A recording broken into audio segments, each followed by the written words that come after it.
In the heart of Brazil's dense Atlantic forest, where ancient trees stretch their gnarled branches toward filtered sunlight, and decades of fallen leaves create a thick carpet beneath towering canopies, a discovery would shake the foundations of a mystery that had haunted a small community for nearly 6 decades. The rusted shell of a 1964 Fiat automobile, its once pristine exterior now consumed by relentless oxidation and emerald moss, sat like a forgotten tomb among the shadows of the wilderness. The vehicle's windows had long since shattered, leaving jagged teeth of glass clinging to corroded frames, while its interior had become a sanctuary for forest creatures and the relentless march of time.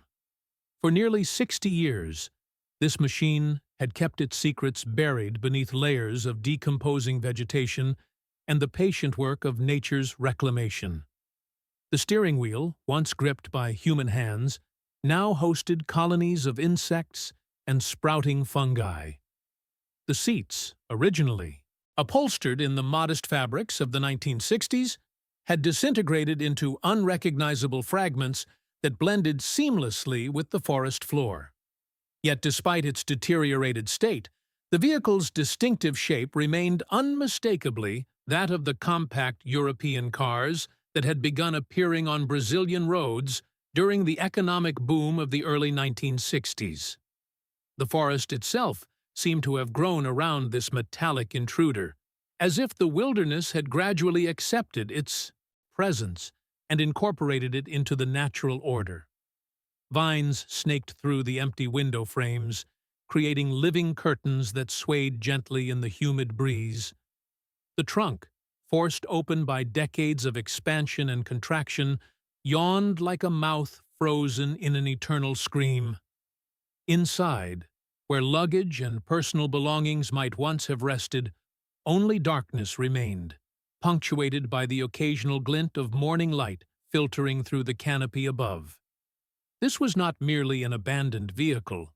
This was the final piece of a puzzle that had tormented investigators, family members, and an entire community since 1964, when a respected physician had vanished without explanation, leaving behind a life full of promise and a mystery that would endure for generations. The discovery of this Fiat would not provide closure, but rather would open new chapters in a story that had already claimed too many sleepless nights and unanswered questions. The man who would become forever. Linked to this corroded monument to time's passage was Dr. Eduardo Henrique Santos, a figure who had embodied everything admirable about the medical profession during an era when physicians were revered as pillars of their communities.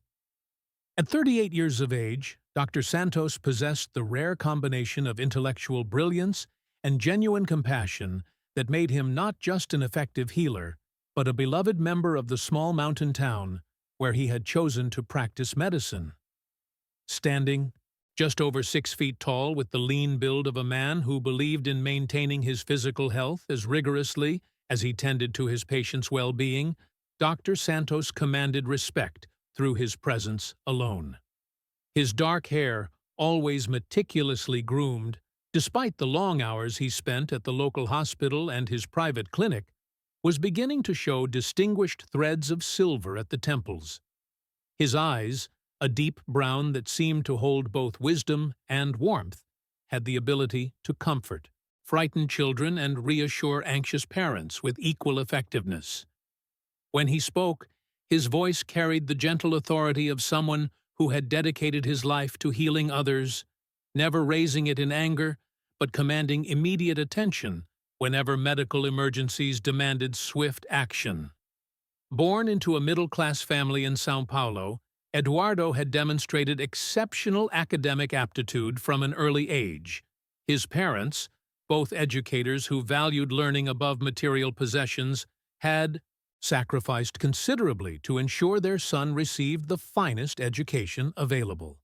His father, Professor Miguel Santos, taught mathematics at a prestigious secondary school, while his mother, Dona Carmen, worked as a primary school principal, who was beloved by generations of students.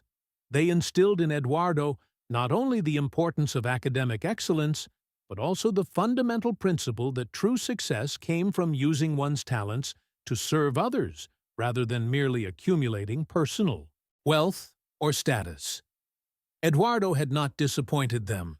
He had graduated at the top of his medical school class, earned prestigious internships at Rio de Janeiro's most respected hospitals, and had been courted by numerous urban medical practices that promised substantial financial rewards and professional recognition.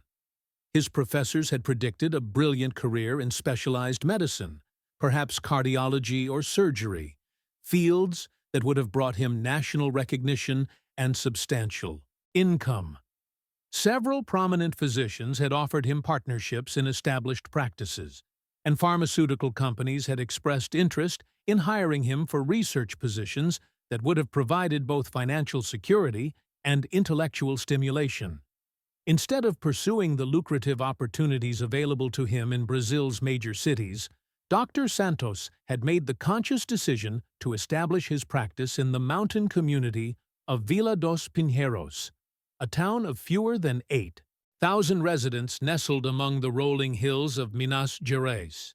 His reasoning, as he had explained to colleagues who questioned his choice, was simple but profound. Urban areas had adequate medical resources, while smaller communities often went without proper health care.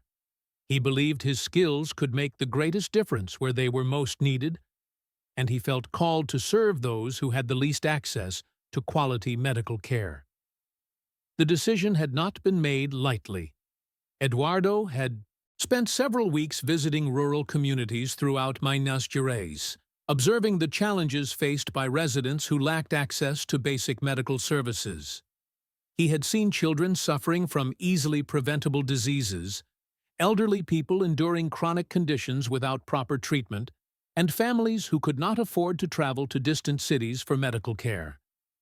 These experiences had convinced him that his medical training would have the greatest impact in a community where every patient he treated would represent a significant improvement in local health care availability. The doctor's decision proved transformative for Vila dos Pinheiros. Before his arrival, residents had often been forced to travel hours to reach qualified medical care, and many simply went without treatment for conditions that could have been easily managed with proper intervention. The nearest hospital was more than 2 hours away by unreliable mountain roads, and many families simply could not afford the time away from work or the cost of transportation for medical appointments. Dr. Santos not only provided excellent medical care, but also worked tirelessly to educate the community about preventive health measures. He organized vaccination campaigns, taught basic hygiene practices, and established a small but well-equipped clinic that served patients from throughout the region. His medical practice quickly became the cornerstone of healthcare for the entire region. Dr. Santos treated everything from routine childhood illnesses to complex surgical procedures, often working with limited resources, but never compromising on the quality of care he provided. He performed appendectomies on his clinic's small operating table, delivered babies in remote farmhouses when emergency transportation was not available, and provided ongoing care for chronic conditions that required careful monitoring and medication management.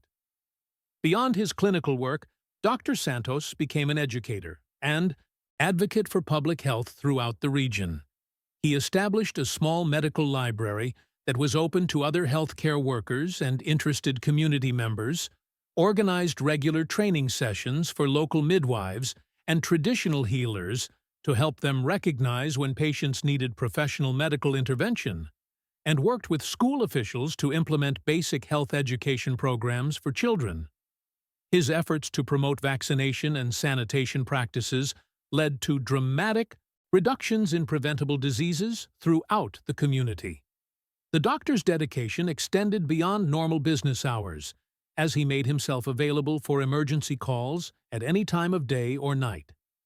He maintained a telephone line in his home that connected directly to an answering service, ensuring that urgent medical situations could reach him immediately. His willingness to travel to remote locations at any hour, regardless of weather conditions or personal convenience, earned him the deep gratitude and respect of families throughout the mountains.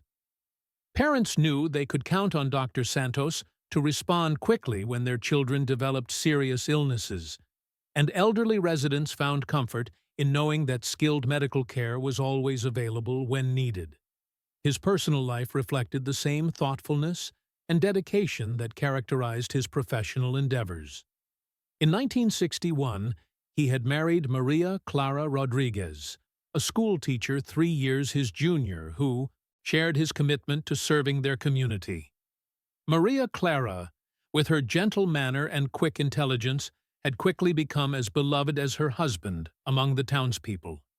She taught at the local elementary school, where her innovative teaching methods and genuine care for her students' well-being made her a favorite among children and parents alike.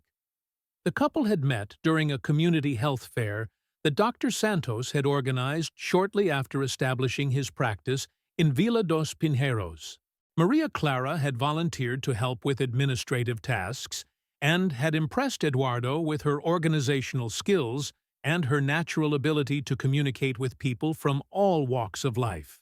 Their courtship had been conducted largely in public settings, as both were actively involved in community activities and social events. Their wedding had been the social event of the year in Villa dos Pinheiros, with hundreds of residents attending the ceremony and reception to celebrate the union of two people who had already demonstrated their commitment to serving others.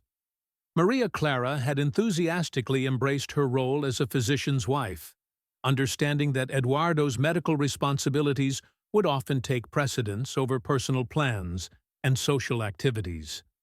She frequently accompanied him on house calls when an extra pair of hands was needed, and she had learned basic nursing skills that allowed her to assist with medical procedures when professional nursing help was not available. Her background in education made her particularly valuable in helping Dr. Santos develop health education programs for the community. The couple had been trying to start a family since their marriage, and Maria Clara had recently discovered she was expecting their first child when the events of 1964 unfolded. The pregnancy had brought them even closer together and had added new dimensions to their discussions about the future. They had spent countless evenings planning the nursery, discussing names for their child, and imagining how parenthood would enhance their already fulfilling life together. Eduardo had been particularly excited about the prospect of combining his medical knowledge with the experience of raising a child, and he had begun reading extensively about pediatric medicine and child development. Dr. Santos drove a modest but reliable 1964 FIAT that he had purchased new from the dealership in the state capital. The car, painted in a subdued blue-gray color that reflected his practical nature, served multiple purposes in his daily routine. The vehicle had been carefully selected after extensive research into reliability, fuel efficiency, and suitability for the challenging mountain roads that characterized the region. Eduardo had consulted with other physicians in rural areas and had chosen the FIAT based on recommendations from colleagues who praised its durability and low-maintenance requirements. He used the car to make house calls to patients who were too ill or elderly to visit his clinic, to transport medical supplies from larger cities, and occasionally for the rare personal trips that he and Maria Clara would take to visit family or attend medical conferences. The vehicle had proven ideal for navigating the narrow, winding roads that connected Villa dos Pinheiros to surrounding communities, and its compact size allowed Eduardo to reach remote locations that would have been inaccessible to larger vehicles. The vehicle had become a familiar sight throughout Villa dos Pinheiros and the surrounding rural areas. Children would wave when they saw the distinctive FIAT approaching, knowing that Dr. Santos often carried small treats or educational materials that he would share during his visits. The sound of its engine had become associated with hope and help, for families facing medical emergencies, and many residents could identify the approaching vehicle from considerable distances. Farmers and shopkeepers would nod respectfully as the car passed, recognizing it as a symbol of the security and care that the doctor's presence brought to their community. Dr. Santos maintained his automobile with the same attention to detail that he applied to his medical practice. He performed regular maintenance according to the manufacturer's schedule, kept detailed records of repairs and improvements, and ensured that the vehicle was always in optimal condition for the emergency calls that might require him to travel quickly over challenging mountain roads. He carried a complete set of tools and spare parts in the trunk, along with emergency medical supplies that allowed him to provide immediate care at accident scenes or remote locations where patients could not be immediately transported to his clinic. The FIAT's reliability had never failed him, making the events that would unfold all the more mysterious and troubling. In 3 years of ownership, Eduardo had never experienced a mechanical breakdown that left him stranded, and he had complete confidence in the vehicle's ability to handle any driving conditions he might encounter in the course of his medical practice. This reliability had become crucial to his ability to serve the community effectively, as patients and their families knew they could depend on him to reach them regardless of weather conditions or the remoteness of their location. On the morning of March 15, 1964, Dr. Eduardo Santos began what appeared to be a routine day with no indication that it would be his last. The previous evening had brought the first substantial rainfall after several weeks of dry weather, and the air carried the fresh scent of wet earth and blooming spring flowers that characterized the mountain region during the transition from the dry season to the rainy months ahead. The morning dawned clear and cool, with wisps of mist rising from the valleys as the sun began to warm the damp earth. Birds filled the air with their songs, and the entire landscape seemed refreshed and renewed by the overnight rain. Dr. Santos had risen at his customary time of 5:30 in the morning, a habit he had developed during his medical training and maintained throughout his career. He believed that the early morning hours, before the demands of patients and administrative duties consumed his attention, provided essential time for reading medical journals, planning his day, and maintaining the intellectual curiosity that he considered crucial to effective medical practice. The quiet morning hours also gave him time for personal reflection and prayer, activities that helped him maintain the emotional equilibrium necessary for dealing with the suffering and stress that were inevitable parts of medical practice.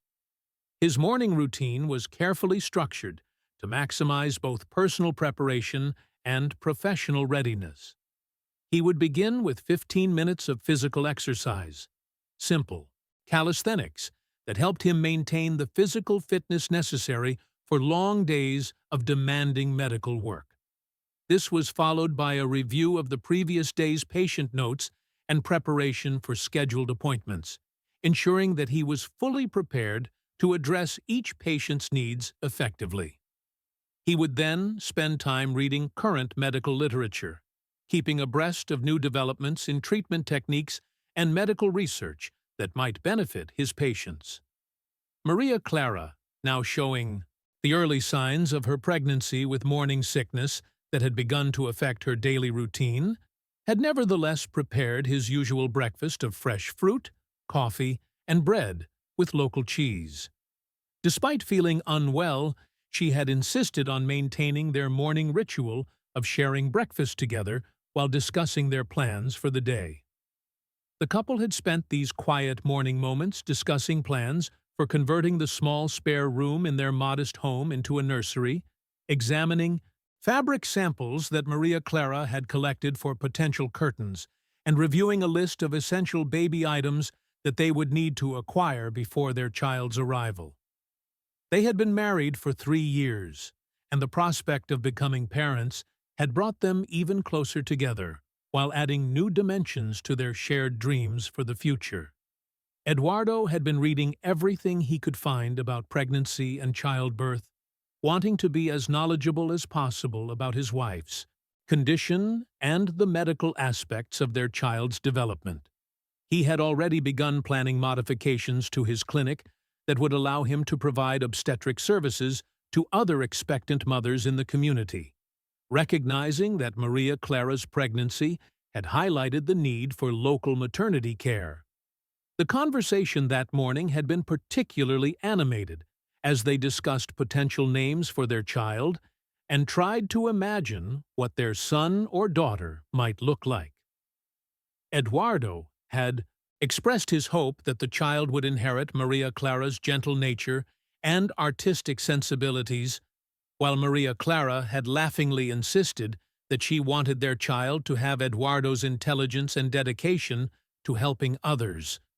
They had both agreed that regardless of whether they had a son or daughter, they would encourage their child to pursue education and find ways to contribute positively to their community. The doctor's first appointment was scheduled for 7 o'clock, a follow-up consultation with Senora Oliveira, an elderly woman recovering from pneumonia who required careful monitoring to ensure her complete recovery. Senora Oliveira, a widow in her 70s who lived alone in a small house on the outskirts of Villa dos Pinheiros, had initially presented with what seemed like a simple respiratory infection. However, Dr. Santos's thorough examination had revealed more serious pneumonia that required aggressive treatment with antibiotics and careful monitoring to prevent complications. This appointment, like most of Dr. Santos's patient interactions, went smoothly and demonstrated his careful attention to both medical details and personal relationships with his patients. Senora Oliveira's condition had improved significantly since his last examination, with her fever completely resolved and her breathing much easier. However, Dr. Santos took time to listen to her lungs carefully, check her pulse and blood pressure, and ask detailed questions about her symptoms, energy level, and appetite. He was particularly attentive to elderly patients, understanding that they were more vulnerable to complications and often needed additional encouragement and support during recovery periods. The doctor was able to provide both reassurance about Senora Oliveira's health and practical advice for maintaining her recovery. He adjusted her medication regimen, reducing the dosage of antibiotics as her infection cleared while emphasizing the importance of completing the full course of treatment. He also provided detailed instructions for gradually increasing her activity level as her strength returned, and he arranged for a neighbor to check on her daily until he was confident she had fully recovered. Senora Oliveira, like many of Dr. Santos's patients, appreciated not only his medical expertise but also his genuine personal interest in her well-being.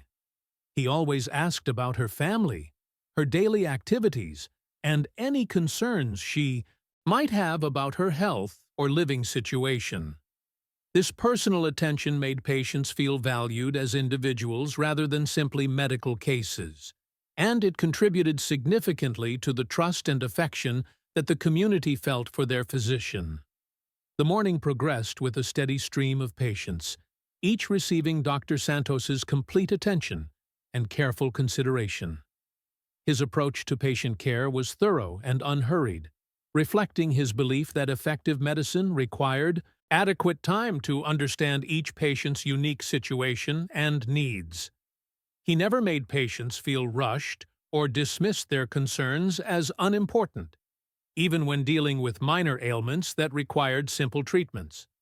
There was young Miguel Torres, whose persistent cough had worried his parents, but proved to be a minor respiratory irritation that would resolve with rest and proper care. Miguel, a 7-year-old boy whose parents worked at the local lumber mill, had developed the cough several days earlier, and it had gradually worsened until his parents became concerned about the possibility of pneumonia or other serious respiratory problems. Dr. Santos conducted a thorough examination, listening carefully to the child's lungs and checking for signs of infection or more serious respiratory issues. The examination revealed that Miguel's cough was indeed minor, likely caused by dust and irritants from the lumber mill where his father worked, and possibly aggravated by the recent dry weather that had filled the air with more dust than usual. Dr. Santos explained to Miguel's parents that the overnight rain should help improve air quality, and he provided specific recommendations for helping the boy's respiratory system recover. He suggested keeping Miguel indoors during the dustiest parts of the day, using a cool mist humidifier in his bedroom to help soothe irritated airways, and ensuring that the child drank plenty of fluids to help thin any secretions. Dr. Santos spent extra time with Miguel's mother, explaining warning signs to watch for and providing detailed instructions for home care that would prevent the condition from worsening. He drew simple diagrams showing her how to position Miguel for better breathing, and taught her techniques for encouraging productive coughing that would help clear his airways. He also discussed ways to minimize Miguel's exposure to dust and other respiratory irritants, including recommendations for changes in the family's daily routines that could protect the child's respiratory health. The doctor's patience with anxious parents was legendary throughout the community. He understood that parents' concerns about their children's health often exceeded the actual severity of medical conditions, and he never dismissed these worries as unimportant or excessive. Instead, he used these opportunities to educate families about normal childhood development, common minor illnesses, and appropriate responses to various symptoms that children might experience. Around 10 o'clock, Dr. Santos received an urgent call from the Fernandez family, whose patriarch had suffered what appeared to be a heart attack while working in his fields. The call came through his answering service, which immediately contacted him at his clinic to relay the emergency information. Senor Fernandez, a 62-year-old farmer who had worked his land for more than 30 years, had collapsed while preparing his fields for spring planting. His wife and adult son had found him unconscious and had managed to revive him, but he was experiencing severe chest pain and difficulty breathing. The doctor immediately gathered his emergency medical supplies, including oxygen equipment, cardiac medications, and other materials needed to stabilize a heart attack patient in the field.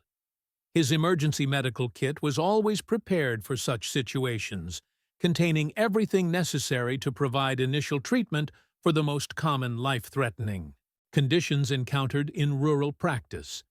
The kit included injectable medications for managing cardiac emergencies, equipment for maintaining airways and providing oxygen support, and supplies for stabilizing patients during transport to more advanced medical facilities.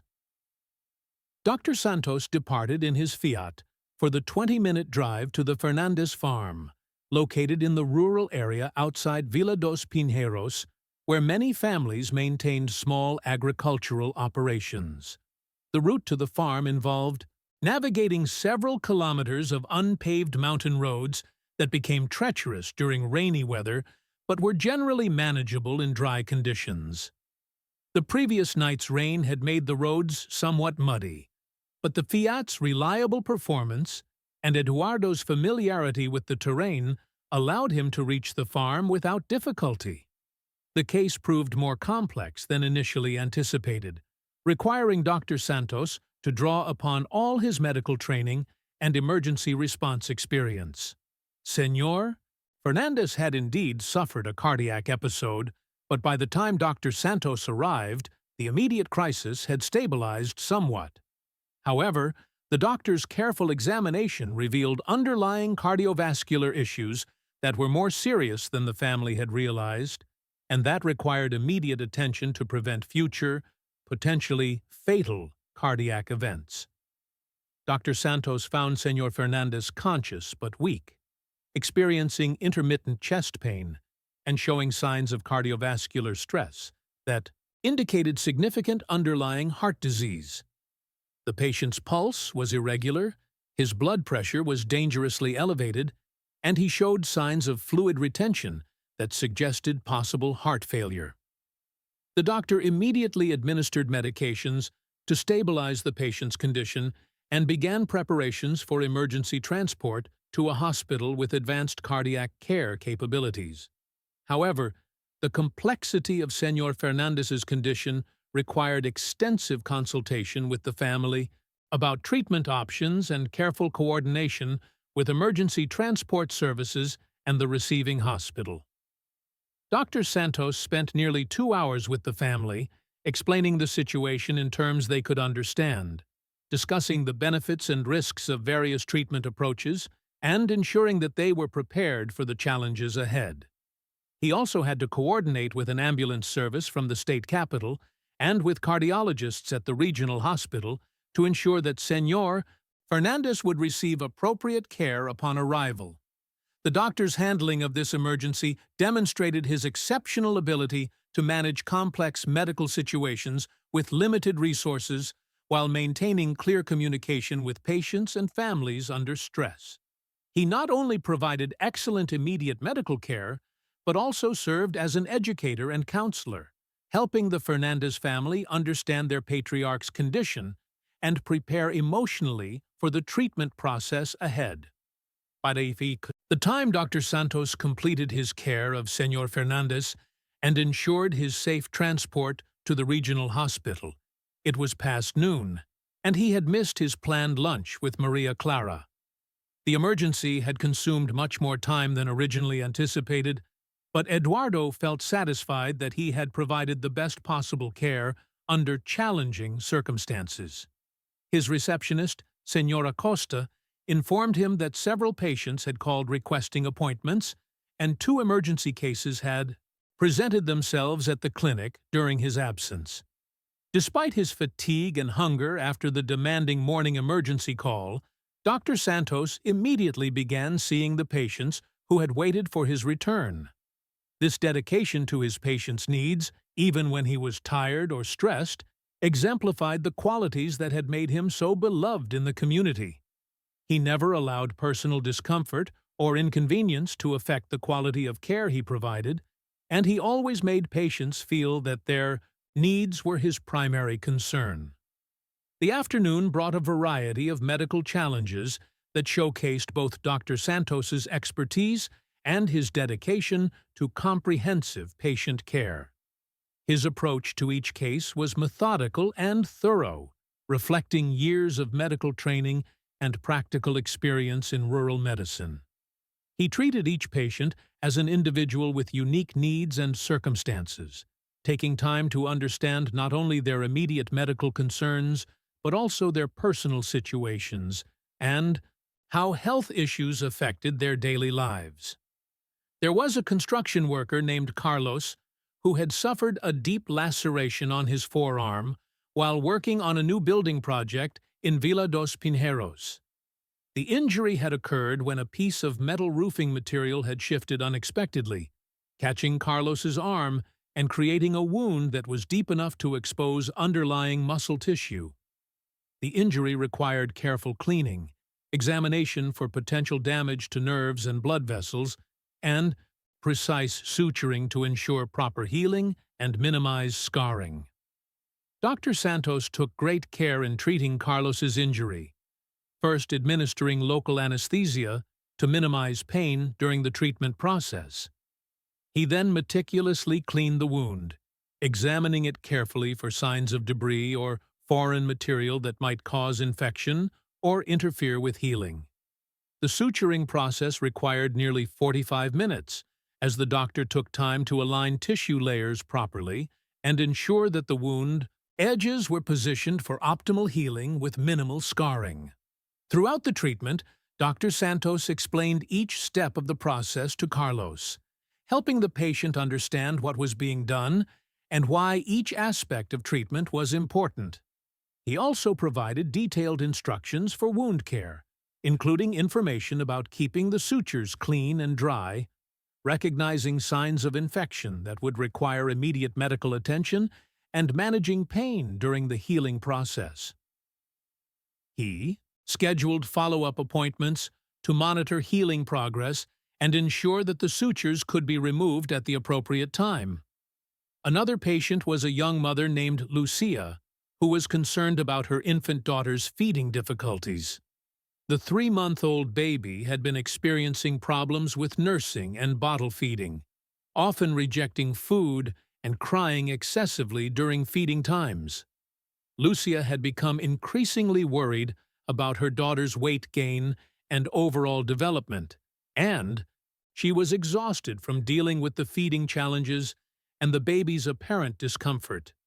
Dr. Santos conducted a thorough examination of the infant, checking for physical abnormalities that might interfere with feeding, signs of illness or infection, and indicators of normal growth and development.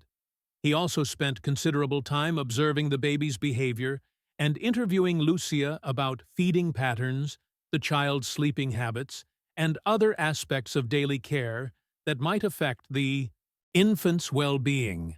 The examination revealed that the baby was developing normally overall, but was experiencing some difficulty with coordination of sucking and swallowing that was causing frustration during feeding times.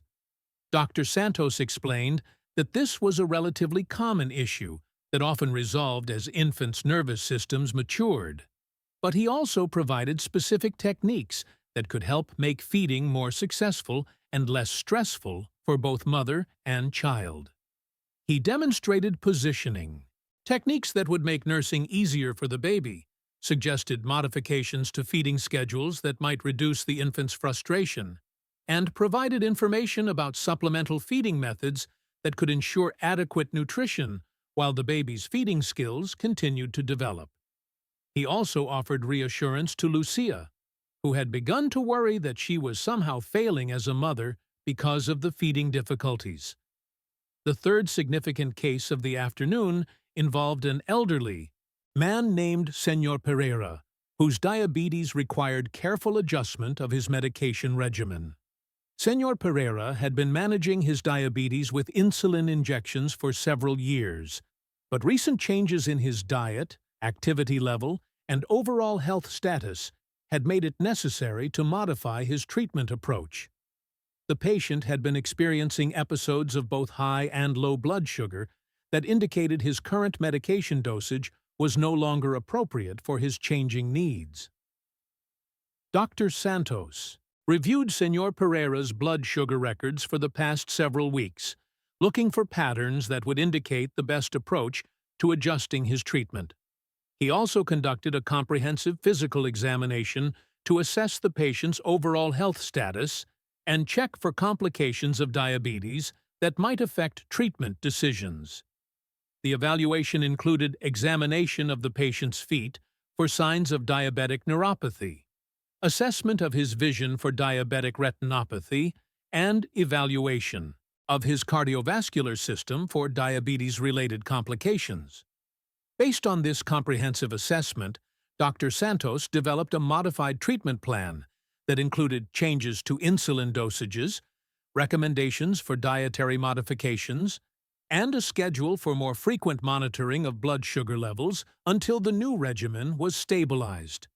He spent considerable time teaching Senor Pereira and his wife about the new treatment plan, ensuring that they understood how to adjust insulin doses based on blood sugar readings and how to recognize signs of dangerous blood sugar fluctuations. Each case received Dr. Santos's complete attention, and he took time to ensure that patients and their families fully understood treatment plans and follow-up requirements. His approach to medical practice emphasized not only treating immediate health problems, but also educating patients about prevention and long-term management of health conditions. He believed that informed patients were more likely to comply with treatment recommendations and more capable of managing their health effectively between medical appointments. As evening approached, Dr. Santos finally had an opportunity to eat a late lunch and briefly rest before his final appointments of the day. The demanding day had left him tired but satisfied with the quality of care he had been able to provide to his patients. Each case had presented unique challenges that required careful consideration and individualized treatment approaches. and he felt confident that he had addressed each patient's needs effectively. He called Maria Clara to apologize for missing their planned meal together and to let her know that he would be home later than usual due to the day's unexpected demands. The conversation was brief but warm, with Eduardo expressing his love and concern for his wife's well-being during her pregnancy. Maria Clara, understanding as always about the unpredictable nature of medical practice, assured him that she would keep dinner warm and encouraged him to take care of himself as diligently as he cared for others. The doctor's final appointment was with the Mendez family, whose teenage daughter Patricia had been experiencing recurring headaches that had begun to interfere with her schoolwork and daily activities. Patricia, a 15-year-old student who had always been academically successful, had been struggling with headaches that seemed to worsen when she spent time reading or doing homework. Her parents had initially attributed the headaches to stress or normal teenage concerns, but the frequency and severity of the symptoms had increased to the point where they were seriously affecting her ability to function. After a thorough examination and detailed questioning about Patricia's symptoms, sleeping patterns, daily activities, and family medical history, Dr. Santos determined that the headaches were likely related to eye strain and uncorrected vision problems. His examination included tests of the girl's vision, assessment of her ability to focus at different distances, and evaluation of how her eyes worked together during reading and other close work. The doctor's suspicion that vision problems were contributing to Patricia's headaches was confirmed by his examination, which revealed that she was developing nearsightedness that was causing eye strain when she tried to see distant objects clearly. This strain was likely contributing to tension headaches that were exacerbated by the extensive reading and studying required for her schoolwork. Dr. Santos recommended an examination by an ophthalmologist in the state capital who could provide more specialized vision testing and prescribe corrective lenses if needed. He provided temporary relief measures, including recommendations for taking regular breaks during studying, ensuring adequate lighting for reading and homework, and using simple exercises to reduce eye strain. He also prescribed mild pain medication for managing headaches until the underlying vision problem could be corrected. He scheduled a follow-up appointment to monitor Patricia's situation until the family could arrange for the specialized consultation, and he provided detailed information about what to expect during the ophthalmologic examination.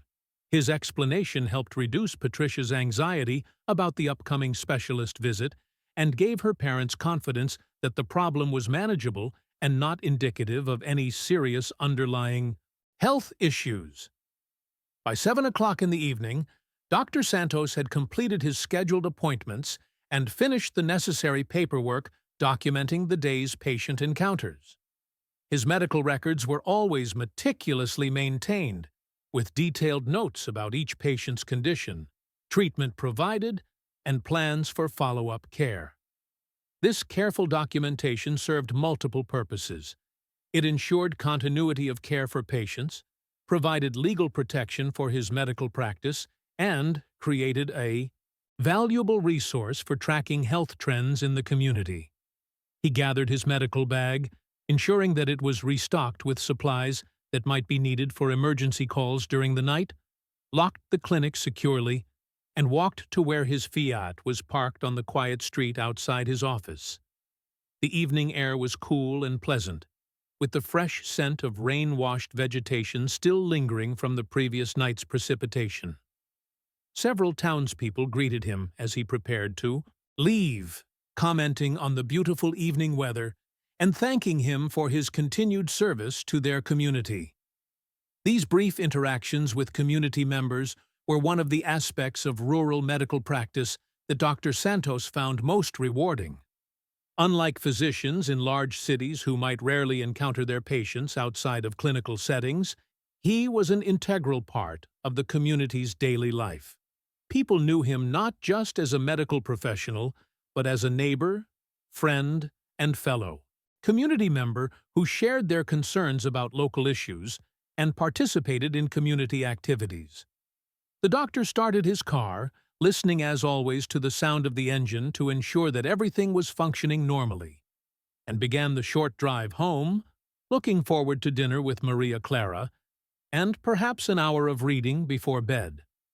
He had recently acquired a new medical textbook on obstetrics, a subject that had taken on personal significance with his wife's pregnancy. The book contained the latest information about prenatal care, delivery techniques, and management of complications during pregnancy and childbirth, knowledge that would be valuable both for caring for Maria Clara and for providing obstetric services to other women in the community. The route from his clinic to their home normally took less than 10 minutes, following familiar streets through the center of Vila dos Pinheiros before turning onto the quiet residential road where they lived. It was a route he had traveled hundreds of times, in all weather conditions and at all hours of the day and night, whenever emergency calls had required him to leave home or return from patient visits. The familiar streets of Vila dos Pinheiros were quiet in the early evening, with most residents preparing dinner or settling in for the night after their day's work. Streetlights were beginning to come on as twilight deepened, and the warm glow from windows in houses along his route created a sense of peace and community that Eduardo had come to associate with home. Children who had been playing outside were being called in for dinner, and the sounds of family life drifted from open windows, conversations, laughter, and the clatter of dishes being prepared for evening meals. Dr. Santos never arrived home that evening. His Fiat disappeared into the gathering darkness, carrying with it a man whose absence would create a void in his community that could never be adequately filled. The vehicle that had been such a familiar and reassuring presence throughout the region vanished as completely as if it had never existed, taking with it all traces of what had happened during those final moments of Dr. Eduardo Santos's life. Maria Clara waited through the night, her concern growing with each passing hour as Eduardo failed to return home. Initially, she assumed that he had encountered an emergency call that had delayed his return, a situation that had occurred many times during their marriage.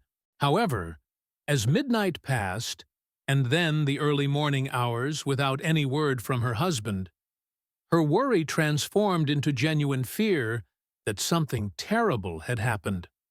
By dawn on March 16th, Maria Clara's anxiety had reached the point where she could no longer convince herself that Eduardo's absence had an innocent explanation. She contacted the local telephone operator to ask if any emergency calls had been placed for Dr. Santos during the night, but the operator reported no such calls. She then contacted several patients and colleagues who might have needed Eduardo's medical services, but none had seen or heard from him since his normal clinic hours the previous day. Finally, with her heart pounding and her hand shaking from pregnancy-related nausea combined with overwhelming fear, Maria Clara contacted the Vila dos Pinheiros Police Department to report her husband's disappearance. Her call marked the beginning of an investigation that would span decades and touch the lives of countless people, while never providing the answers that she desperately needed about the fate of the man she loved. The investigation into Dr. Eduardo Santos's disappearance began within hours of Maria Clara's initial report to the Vila dos Pinheiros Police Department. Captain Roberto Silva, the senior officer responsible for law enforcement in the region, recognized immediately that this was not a routine missing person case. Dr. Santos's reputation for reliability, his deep commitment to his family and community, and the complete absence of any apparent motive for voluntary disappearance made the situation extremely alarming and potentially indicative of serious criminal activity. Captain Silva, a veteran officer who had served the region for more than 20 years and had developed deep respect for Dr. Santos, through numerous professional interactions, understood that the first hours of a missing person investigation were crucial for establishing facts and identifying potential leads. His experience had taught him that evidence could disappear quickly, witnesses' memories could become unreliable with the passage of time, and initial decisions about investigative priorities could determine whether a case was resolved quickly or remained unsolved indefinitely. He organized an immediate response that drew upon all available local resources while simultaneously requesting assistance from state-level law enforcement agencies with greater investigative capabilities and resources. The local police department's limited staff and equipment were adequate for handling routine criminal matters and maintaining public order, but a case of this significance and complexity required additional expertise and manpower that were not available at the municipal level. The initial investigation focused on retracing Dr. Santos's movements during his final day, creating a comprehensive timeline of his activities and identifying any unusual occurrences or conversations that might provide clues about his disappearance. Captain Silva and his officers interviewed every person known to have interacted with the doctor on March 15th, from patients and their families to colleagues, business associates, and casual acquaintances who had encountered him during his daily routine. The investigation revealed that Dr. Santos had followed his normal routine throughout the day, showing no signs of distress, unusual behavior, or concerns that might have indicated he was aware of any threats to his safety. His interactions with patients had been completely professional and routine, and several witnesses commented that he had seemed particularly happy and optimistic, frequently mentioning his excitement about Maria Clara's pregnancy and their plans for the future. Senora Costa, the doctor's receptionist who had worked with him since he first established his practice in Vila dos Pinheiros, provided detailed information about his appointments and phone calls throughout March 15th. Her records showed that nothing in his schedule or patient interactions had seemed out of the ordinary, and she confirmed that Dr. Santos had been in good spirits throughout the day despite the demanding emergency call that had disrupted his normal routine. The Fernandez family, still dealing with the patriarch's medical crisis and his hospitalization in the state capital, nevertheless cooperated fully with the investigation. They provided detailed information about Dr. Santos's morning emergency call and his professional handling of the cardiac emergency, confirming that he had seemed completely normal during his interaction with them and had given no indication of any personal concerns or problems. Multiple witnesses confirmed seeing Dr. Santos leave his clinic at approximately 7 o'clock in the evening, entering his FIAT and driving in the direction of his home. However, despite the fact that his route passed through populated areas where the car should have been visible to other residents, no reliable witnesses reported seeing the vehicle or its occupant after that initial departure from the clinic parking area. This absence of witness sightings along Dr. Santos's normal route home was particularly puzzling to investigators, as the doctor's Fiat was well known throughout the community and would have been recognized by numerous residents. The vehicle's distinctive appearance and sound, combined with the fact that Dr. Santos was a highly visible and recognizable figure in Vila dos Pinheiros, made it seem impossible that he could have traveled through the town without being observed by someone. The physical search for Dr. Santos and his vehicle began before dawn on March 16th, with teams of local police officers, firefighters, and volunteers systematically examining the roads and terrain between the clinic and the doctor's home. The search methodology was carefully planned to ensure comprehensive coverage while maximizing the efficient use of available personnel and resources. Teams were organized to cover specific geographical areas, with each group responsible for thoroughly examining assigned sections of roads, paths, and surrounding terrain. Search protocols emphasized looking for any signs of the doctor or his vehicle, including skid marks, broken vegetation, disturbed soil, or debris that might indicate an accident or struggle. Searchers were also instructed to collect any personal items or pieces of evidence that might be related to the disappearance. The search quickly expanded to include all possible routes that Dr. Santos might have taken, including back roads and mountain paths that he occasionally used when making house calls to remote patients or when traffic conditions on main roads made alternative routes more practical. Some of these alternative routes were rarely traveled and would have provided opportunities for accidents or criminal activity to occur without immediate discovery.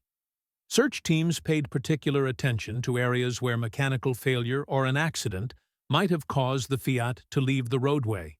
The mountain roads around Vila dos Pinheiros included several sections with steep drop-offs and limited visibility, where a vehicle could potentially crash and remain hidden from casual observation for extended periods. Teams equipped with ropes and specialized rescue equipment examined ravines, dense vegetation areas, and other locations where a car might not be immediately visible from the roadway. The investigation expanded beyond the immediate area as authorities considered the possibility that Dr. Santos might have encountered some form of foul play or might have been forced to travel beyond the local region. State police agencies provided additional personnel and resources, including tracking dogs trained to follow human scent trails and aircraft equipped for aerial surveillance of the mountainous terrain surrounding Vila dos Pinheiros. The tracking dogs were brought in from the state capital and were provided with clothing items from Dr. Santos's home to establish his scent. However, the previous night's rain had washed away most scent trails, and the dogs were unable to follow any clear path from the clinic to determine which direction the doctor might have traveled after leaving his office. This absence of scent trails was particularly frustrating for investigators, as it eliminated one of the most reliable methods for tracking missing persons in rural areas. Aerial searches were conducted using both helicopters and small aircraft, with observers scanning the mountainous terrain for any signs of Dr. Santos's Fiat or other evidence related to his disappearance. The aerial perspective allowed searchers to examine areas that would have been difficult or impossible to reach on foot, including remote valleys, dense forest areas, and steep mountainsides where a vehicle might have crashed and been concealed by vegetation. Despite extensive aerial searches covering hundreds of square kilometers of mountainous terrain, no trace of the missing Fiat was discovered. The searches were hampered by the region's dense forest cover, which made it difficult to spot objects on the ground, even from relatively low altitudes. Additionally, the mountainous topography created numerous areas where small objects like automobiles could be hidden in valleys or behind ridges that were not visible from aircraft. Maria Clara Santos cooperated fully with the investigation despite her emotional distress and the physical demands of her pregnancy. She provided investigators with detailed information about her husband's habits, relationships, and recent activities, hoping that some detail might provide the key to understanding his disappearance. Her intimate knowledge of Eduardo's personality, routines, and concerns made her an invaluable resource for investigators trying to understand what might have happened to him. She insisted that Eduardo had given no indication of problems or concerns that might have motivated him to leave voluntarily, and she expressed complete confidence that he would never have abandoned her and their unborn child. Her description of their relationship and their shared excitement about the pregnancy convinced investigators that voluntary disappearance was extremely unlikely. As Eduardo's love for his wife and enthusiasm about becoming a father were genuine and profound, the investigation revealed no evidence of financial problems, extramarital relationships, professional difficulties, or other personal issues that might have motivated Dr. Santos to disappear voluntarily. His bank accounts showed no unusual activity in the days or weeks preceding his disappearance, with normal deposits from his medical practice and routine expenditures for household expenses and medical supplies. There were no large withdrawals or other financial transactions that might have indicated preparation for voluntary disappearance. His medical practice was thriving, with a steady stream of patients and a growing reputation that was attracting referrals from surrounding communities. Financial records showed that the practice was profitable and expanding, with no debt problems or other economic pressures that might have created stress or motivated desperate actions. Professional colleagues confirmed that Dr. Santos had given no indication of dissatisfaction with his work or desire to make changes in his career. Personal relationships throughout the community were consistently positive, with no evidence of conflicts, disputes, or antagonistic relationships that might have created enemies or motivated violence against the doctor. Patients universally praised his medical care and personal character. Colleagues respected his professional abilities and ethical standards, and community members regarded him as an exemplary citizen and valuable community asset. As days turned into weeks without any trace of Dr. Santos or his vehicle, investigators began exploring more complex theories about his disappearance. They considered the possibility of kidnapping, although no ransom demands were ever received, and Dr. Santos's modest lifestyle made him an unlikely target for criminals motivated by financial gain. The absence of any communication from potential kidnappers was particularly puzzling, as most kidnapping cases involved some form of contact with family members or demands for payment. They investigated potential connections to political unrest, given that 1964 was a year of significant political upheaval in Brazil, with military coups and political instability creating tensions throughout the country. However, they found no evidence linking Dr. Santos to controversial political activities, and his focus on medical practice and community service had kept him largely removed from political involvement. Interviews with political activists and government officials revealed no knowledge of any threats or concerns related to Dr. Santos's political activities or affiliations. The medical community throughout the region rallied to support both the investigation and Maria Clara during this difficult time. Colleagues from other towns provided temporary coverage for Dr. Santos's patients, ensuring that medical care continued in Vila dos Pinheiros while the search continued. This collaborative effort involved physicians traveling significant distances to provide coverage, often at personal inconvenience and financial cost, demonstrating the respect and affection that Eduardo had earned among his professional peers.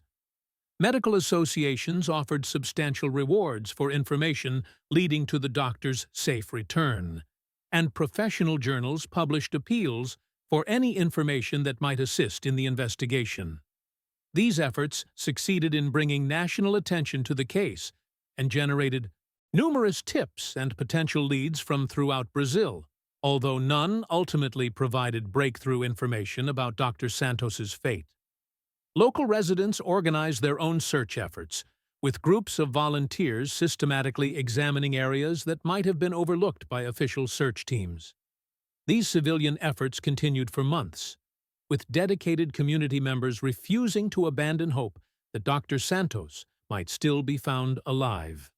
The volunteer searches demonstrated the deep affection and respect that the community felt for their physician and their determination to find answers about his disappearance. The searches expanded to include abandoned buildings, old mining sites, remote caves, and other locations where someone might hide or be hidden against their will. Volunteers explored every possible location within reasonable traveling distance of Vila dos Pinheiros, often enduring difficult conditions and personal risk in their determination to find their missing physician. The dedication of these volunteers reflected the impact that Dr. Santos had made on their lives and their refusal to accept that he might be gone forever. The investigation generated numerous leads and tips from people throughout the region who thought they might have seen Dr. Santos or his Fiat after his disappearance.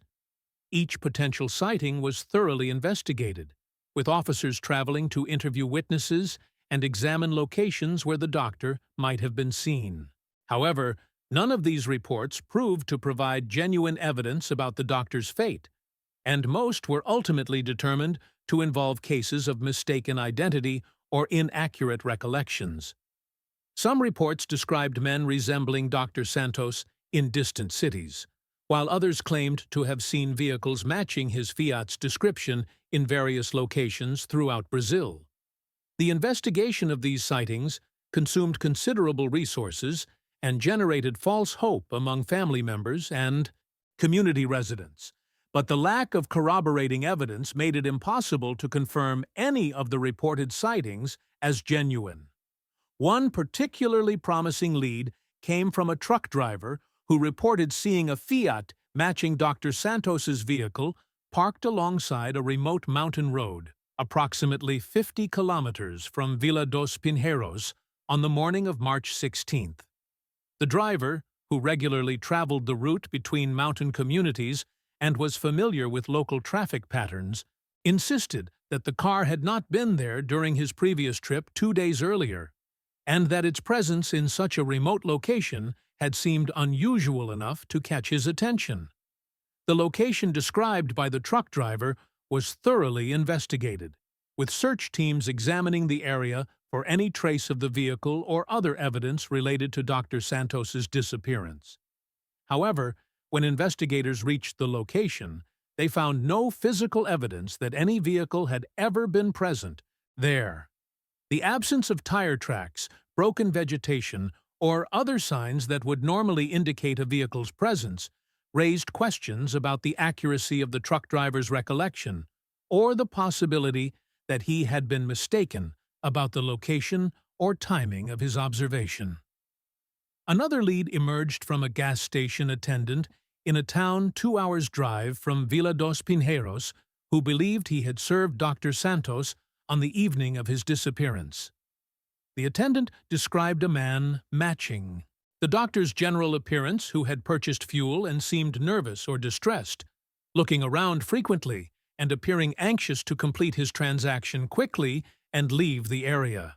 However, when investigators examined this potential sighting more carefully, they found several inconsistencies that raised doubts about its reliability.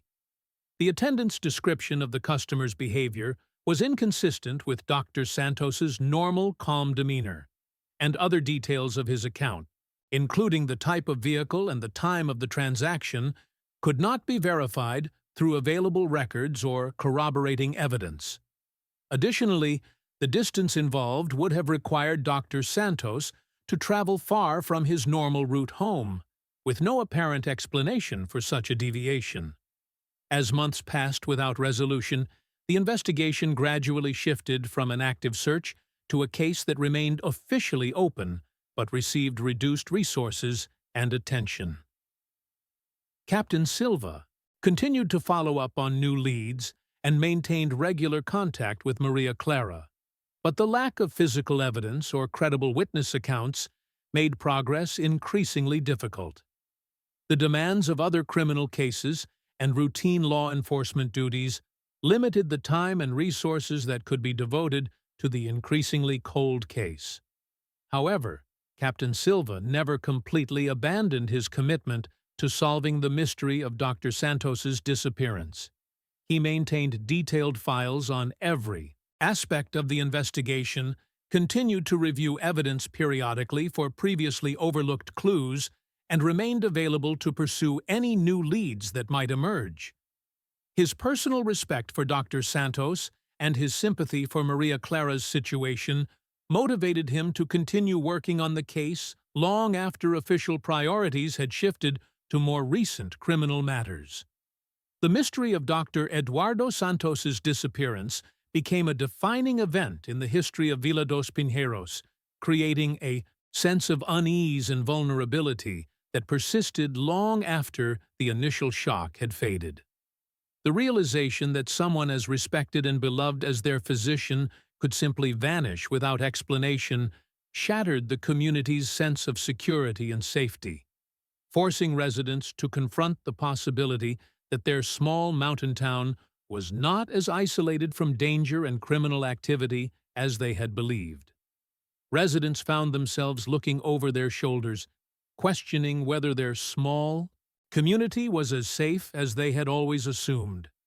Parents became more protective of their children, implementing new rules about where they could go and when they needed to be home. People began locking doors that had previously remained open throughout the day and night, and the informal networks of mutual trust and support that had characterized community life were strained by new suspicions and fears. The case attracted attention from journalists and investigators from throughout Brazil, with numerous articles and reports examining the mystery and proposing various theories about what might have happened to the beloved physician. Some suggested that Dr. Santos had been the victim of a random crime, while others proposed more elaborate scenarios involving political conspiracies, criminal organizations, or personal vendettas that might have motivated his disappearance. However, none of these theories were supported by concrete evidence, and the mystery remained unsolved despite extensive media coverage and public interest. The lack of physical evidence or credible witness accounts made it impossible to determine which, if any, of the various theories might be correct, leaving the case as puzzling for professional investigators as it was heartbreaking for family members and community residents.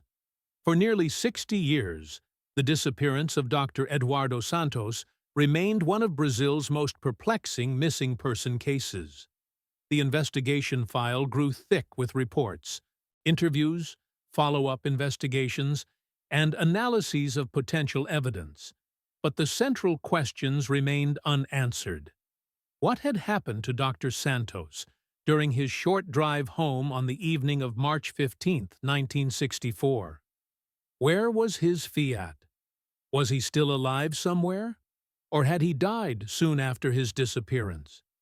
These questions haunted everyone who had known Eduardo personally and everyone who had encountered his story through media coverage or community discussions.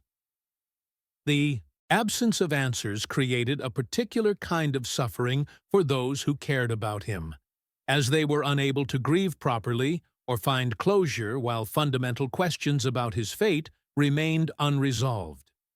Maria Clara Santos gave birth to their daughter, Ana Lucia, 4 months after her husband's disappearance, bringing new life into a situation overshadowed by loss and uncertainty. The birth was both a joyful celebration of life and a poignant reminder of Eduardo's absence, as Maria Clara faced the challenges of childbirth and early motherhood without the support and partnership of the man she had planned to share these experiences with. She raised Ana Lucia as a single mother, never remarrying despite receiving numerous proposals from men who respected her strength and character and who would have been honored to help raise Eduardo's child. Her decision to remain single reflected both her continued love for Eduardo and her hope that he might someday return to his family.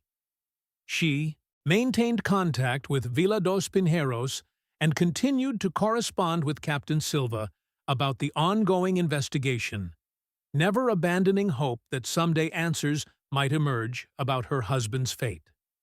The challenges of single motherhood were compounded by the financial pressures of raising a child without Eduardo's medical practice income and the emotional burden of explaining to Ana Lucia why her father was not present. Maria Clara handled these challenges with remarkable strength and grace, creating a stable and loving home environment for her daughter, while preserving Eduardo's memory and legacy through stories, photographs, and visits to Vila dos Pinheiros. The years passed, bringing changes to Vila dos Pinheiros and to all the people whose lives had been touched by Dr. Santos's disappearance. Captain Silva retired and was replaced by younger officers who inherited the unsolved case, but lacked the personal connection that had driven his decades-long commitment to finding Answers. The new officers reviewed the case files periodically and followed up on occasional new leads, but the passage of time had made resolution increasingly unlikely. Maria Clara aged from a young wife and expectant mother into a grandmother, always wondering about the fate of the man she had loved and lost. Her hair turned gray and then white. Her face acquired the lines and wrinkles of advancing age, but her eyes retained the sadness and hope that had characterized her expression since Eduardo's disappearance. She never stopped believing that someday she would learn what had happened to her husband, and she maintained this faith despite the passage of decades without answers. Ana Lucia grew up knowing her father only through stories and photographs, but she inherited his intelligence, compassion, and commitment to serving others. Her mother's stories about Eduardo's dedication to his patients and his love for his community inspired Ana Lucia to pursue medicine herself, and she became a physician specializing in pediatrics with a particular focus on serving underserved communities. She often wondered whether her father's disappearance had influenced her career choice, recognizing that her desire to help others and her commitment to medical service reflected the values that Eduardo had embodied during his abbreviated life. Her work brought her satisfaction and a sense of connection to the father she had never known, while also contributing to the legacy of service that he had begun in Vila dos Pinheiros. The community of Vila dos Pinheiros gradually healed from the trauma of losing their beloved doctor, but they never forgot him or stopped wondering about his fate. A small memorial was erected in the town square, featuring a bronze plaque that honored Dr. Santos's contributions to the community and expressed hope for resolution of the mystery surrounding his disappearance. The memorial became a gathering place for annual services commemorating Eduardo's life and work, bringing together residents who had been his patients or who had benefited from his care. These annual memorial services served multiple purposes. They preserved Eduardo's memory for younger generations who had not known him personally. They provided a forum for sharing stories and memories that kept his legacy alive. And they maintained community hope that someday the truth about his disappearance would be revealed. The services also demonstrated the lasting impact that one person's commitment to service could have on an entire community, inspiring others to follow Eduardo's example of dedication to helping others. New theories about the disappearance emerged periodically, often sparked by similar cases in other parts of Brazil or by new investigative techniques that might be applicable to cold cases. Some investigators suggested that Dr. Santos might have been killed by criminals who targeted him for his medical supplies, or the money he might have carried from his practice, as rural physicians were sometimes perceived as wealthy targets by criminals who were unaware of the modest financial circumstances of most small-town medical practices. Others proposed that he might have witnessed something that made him a target for elimination, such as illegal activities or criminal behavior that someone wanted to keep secret. This theory suggested that Eduardo's disappearance might have been related to his medical practice, if he had treated patients who were involved in criminal activities or if he had accidentally discovered evidence of illegal operations in the community. Some investigators theorized that he might have been the victim of a case of mistaken identity, targeted by criminals who confused him with someone else, or who believed he possessed information or resources that he did not actually have. This theory was supported by the apparently random nature of his disappearance and the absence of any obvious motive for targeting him. Specifically, advanced investigative techniques became available as technology progressed, but the lack of physical evidence made it impossible to apply these new methods effectively to Dr. Santos's case. DNA analysis could potentially identify human remains or trace evidence if any were found, but no such evidence had ever been discovered despite extensive searches. Improved forensic techniques could analyze degraded evidence more effectively than had been possible in 1964. But, again, no such evidence was available for analysis. Computer databases that could identify patterns across multiple cases and connect seemingly unrelated crimes offered new possibilities for understanding Eduardo's disappearance in the context of other criminal activities. However, searches of these databases revealed no clear patterns or connections that provided new insights into what might have happened to the missing physician. The FIAT remained the key to the mystery throughout the decades of investigation. If the vehicle could be found, investigators believed it might provide crucial evidence about what had happened to Dr. Santos during his final hours. The car might contain physical evidence of a crime, such as blood, fingerprints, or other trace materials that could identify perpetrators or indicate what had occurred. Alternatively, its location might indicate the direction he had been traveling when he disappeared, or provide clues about whether his disappearance had been voluntary or the result of criminal activity. However, despite decades of searching and numerous reported sightings throughout Brazil, the vehicle remained as elusive as the man who had been driving it.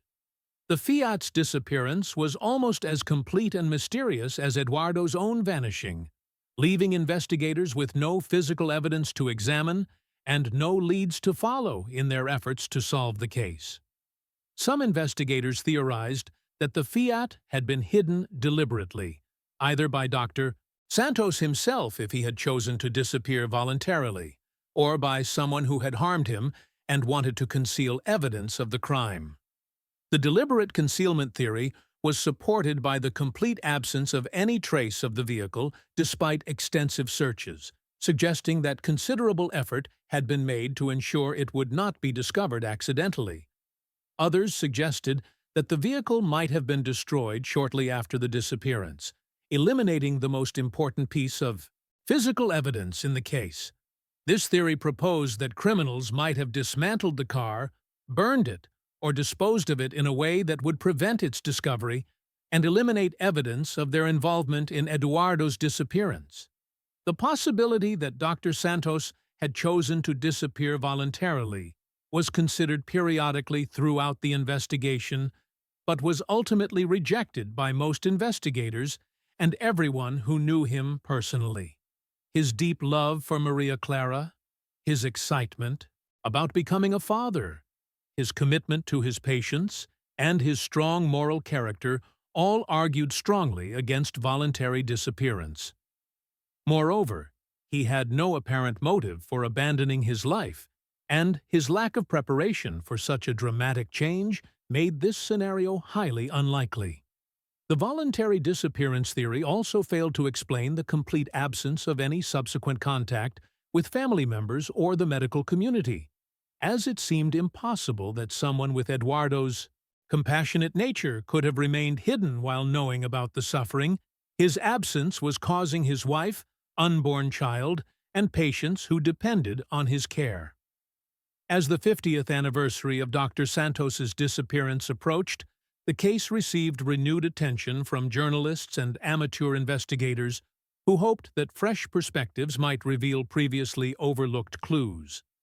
Cold case investigators with experience in analyzing decades-old evidence reviewed all available materials, conducting new interviews with surviving witnesses, and examining the original investigation for missed opportunities or errors in judgment. These renewed investigations produced no breakthrough revelations, but they did succeed in keeping the case in public consciousness and maintaining pressure for resolution. The story of Dr. Eduardo Santos's mysterious disappearance became part of Brazilian folklore, a cautionary tale about how even the most admirable and beloved individuals could vanish without explanation, leaving behind only questions and heartbreak for those who loved them. The case also became a subject of academic study, with criminologists examining it as an example of how missing person investigations evolve over time, and how the absence of physical evidence can make even the most thoroughly investigated cases impossible to resolve definitively. The decades-long impact of Eduardo's disappearance on Villa dos Pinheiros provided insights into the ways that unsolved mysteries affect community psychology and collective memory.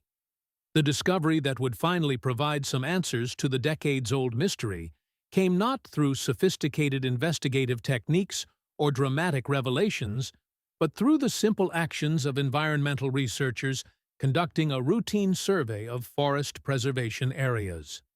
On a humid morning in early November 2023, Dr. Patricia Almeida and her graduate student assistant, Carlos Roberto, were documenting plant species in a remote section of the Atlantic forest approximately 75 kilometers from Villa dos Pinheiros.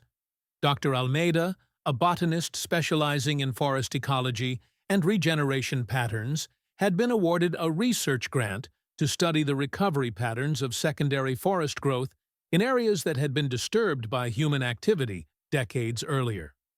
Her work involved establishing research plots in various locations throughout the region, carefully cataloging plant species, measuring tree growth rates, and documenting the process by which forests naturally reclaim areas that had been cleared or disturbed by human activities such as logging, mining, or agriculture.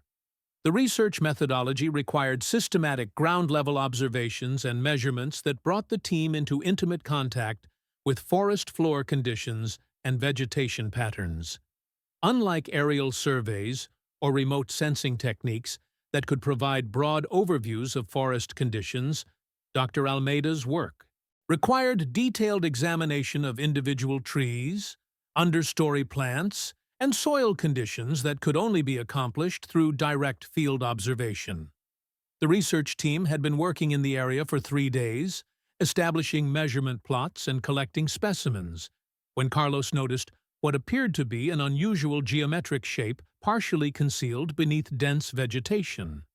The shape seemed inconsistent with the natural forms of rocks, fallen trees, or other forest features, displaying regular edges and artificial angles that suggested human manufacture rather than natural formation.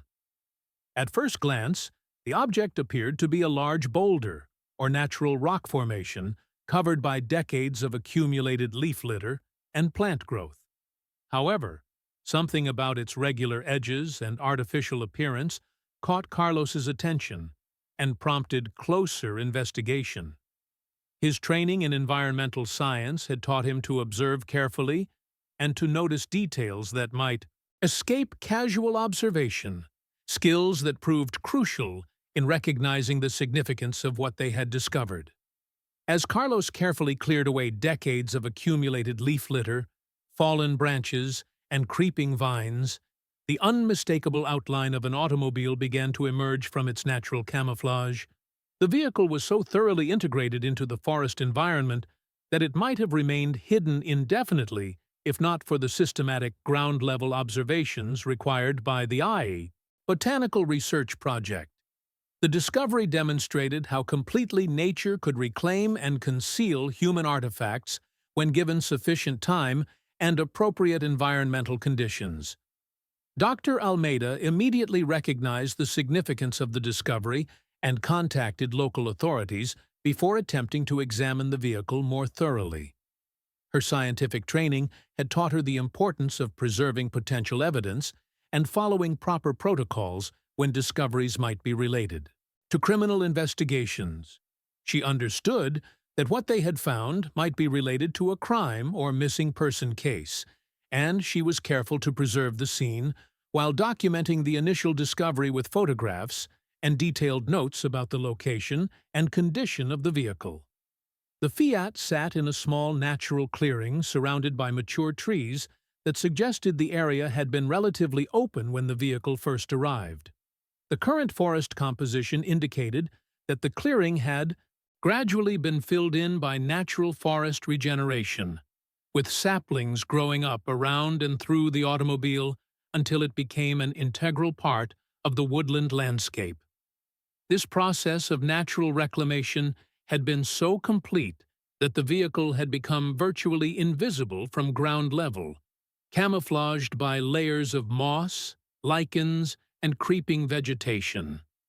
Vines had grown through the broken windows and over the exterior surfaces, creating a living cocoon that completely obscured the vehicle's original appearance.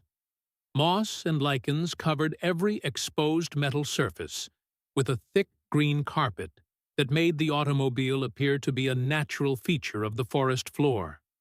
Small trees had grown up through openings in the body of the car, their roots intertwining with the vehicle's frame and their branches extending through windows and other openings. The vehicle's position indicated that it had not simply rolled or slid into its current location through accident or mechanical failure. Instead, it appeared to have been driven or deliberately pushed into the clearing and abandoned there.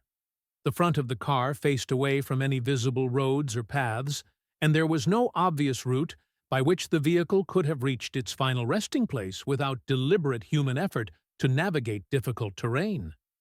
This positioning suggested that whoever had brought the vehicle to this location had possessed specific knowledge of the area and had deliberately chosen a site that would be unlikely to be discovered accidentally. The remoteness of the location and the difficulty of access indicated that considerable effort had been made to ensure the vehicle would remain hidden, supporting theories that the disappearance had involved criminal activity rather than accident or voluntary departure. Local police arrived at the scene within 2 hours of Dr. Almeida's initial call, followed shortly by investigators from the state police and forensic specialists equipped to handle potentially important evidence. The remote location required considerable effort to access, with investigators hiking more than a kilometer through dense forest terrain to reach the abandoned vehicle. The difficulty of reaching the site underscored how effectively the location had been chosen to prevent accidental discovery. Captain Miguel Santos, the current chief of police in Villa dos Pinheiros, and no relation to the missing doctor despite sharing the same surname, had heard stories about Dr. Eduardo Santos's disappearance throughout his career, but had never been personally involved in the investigation. However, he immediately recognized the potential significance of the discovery and took personal charge of the scene examination and evidence collection, understanding that this might finally provide answers to one of the region's most enduring mysteries. The vehicle's license plates, though severely corroded and partially obscured by decades of rust and organic growth, were still partially legible and confirmed that this was indeed Dr. Eduardo Santos's FIAT. Additional confirmation came from the vehicle identification number, which had been stamped into the engine block and frame in locations that had been partially protected from the most severe environmental degradation. After nearly 60 years of mystery, the most important piece of physical evidence in the case had finally been located. The discovery generated immediate excitement among investigators and community members who had followed the case over the decades. However, the vehicle's severely deteriorated condition meant that any evidence it might contain would require careful and sophisticated analysis to recover. The decades of environmental exposure had created unique challenges for forensic examination, as traditional evidence collection techniques might not be effective for materials that had been degraded by such extended exposure to moisture, temperature fluctuations, and biological activity. Forensic examination of the vehicle proved challenging due to its severely deteriorated condition and the extent to which natural processes had altered its contents. The interior had been completely exposed to weather for decades, and any organic materials that might have provided evidence about Dr. Santos or the circumstances of his disappearance had long since decomposed or been consumed by forest creatures. Fabric, leather, paper, and other materials that might have contained fingerprints, DNA, or other trace evidence had been destroyed by the combined effects of moisture, temperature changes, and biological decomposition. The vehicle's metal components had survived better than organic materials, but even these had been severely affected by corrosion and rust that had progressed from surface oxidation to deep structural degradation. In many areas, the original metal had been completely replaced by rust, making it impossible to recover fingerprints or other evidence that might have been preserved on metal surfaces under different environmental conditions. Despite these challenges, forensic specialists were able to recover some evidence from the vehicle and its immediate surroundings. The vehicle's position and condition provided some clues about what might have happened on the night of Dr. Santos's disappearance, even though definitive evidence about his fate remained elusive. The car had clearly been driven to its final location rather than being transported by other means, suggesting that either Dr. Santos himself or someone who had access to the vehicle had navigated the difficult terrain to reach the remote forest clearing.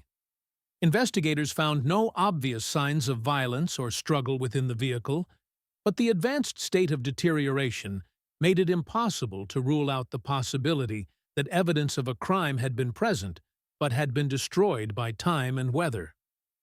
Any blood evidence, signs of struggle, or other indicators of violence would have been eliminated by decades of exposure to rain, humidity, and biological processes that had thoroughly altered the vehicle's interior environment. Small metal objects, including coins and what appeared to be medical instruments, were found scattered in the debris inside the car, consistent with items that Dr. Santos might have carried in his vehicle for professional purposes. These objects provided confirmation that the vehicle had indeed belonged to the missing physician, but they offered no specific information about what had happened to him or about the circumstances surrounding his disappearance. The discovery of the FIAT raised as many questions as it answered, creating new puzzles while providing the first concrete evidence about Dr. Santos's fate in nearly 60 years. How had the vehicle reached such a remote location, and what route had been taken to get there? Had Dr. Santos driven it there himself, or had someone else been responsible for its placement? If Dr. Santos had been in the car when it reached the forest, what had happened to him after that point? Why had no trace of human remains been found in or near the vehicle? These questions prompted immediate expansion of the investigation, with search teams systematically examining the area surrounding the abandoned FIAT for any evidence that might explain Dr. Santos's ultimate fate.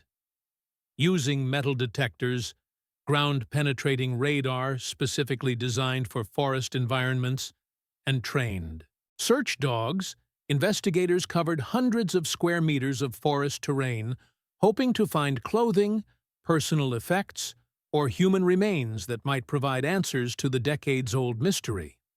The search methodology was adapted to account for the unique challenges of searching in dense forest terrain, where conventional ground-penetrating radar could be less effective due to tree roots, organic matter, and soil composition. Investigators used specialized equipment designed for archaeological surveys in forest environments, combining multiple techniques to maximize the chances of detecting any evidence that might be present beneath the forest floor. The search revealed several small metal objects scattered throughout the forest near the vehicle, including buttons, coins, and unidentifiable metal fragments that might have been parts of clothing, jewelry, or personal accessories. These items were carefully collected and analyzed, but none provided definitive information about what had happened to Dr. Santos. The scattered nature of these objects suggested that they might have been dispersed by animal activity or natural processes over the decades since the vehicle's abandonment. Forensic anthropologists were brought in to examine the area for any signs of human remains that might have decomposed over the decades since the disappearance. The acidic soil conditions and humid forest environment would have accelerated the decomposition of organic materials, potentially eliminating any trace of human remains that might have been present when the vehicle was first abandoned. Nevertheless, the specialists conducted thorough examinations of the soil and vegetation in the area, looking for chemical signatures or other indicators that might suggest the presence of human remains at some point in the past. The analysis included soil sampling to test for elevated levels of nitrogen, phosphorus, and other chemical compounds that might indicate the decomposition of organic matter in specific locations.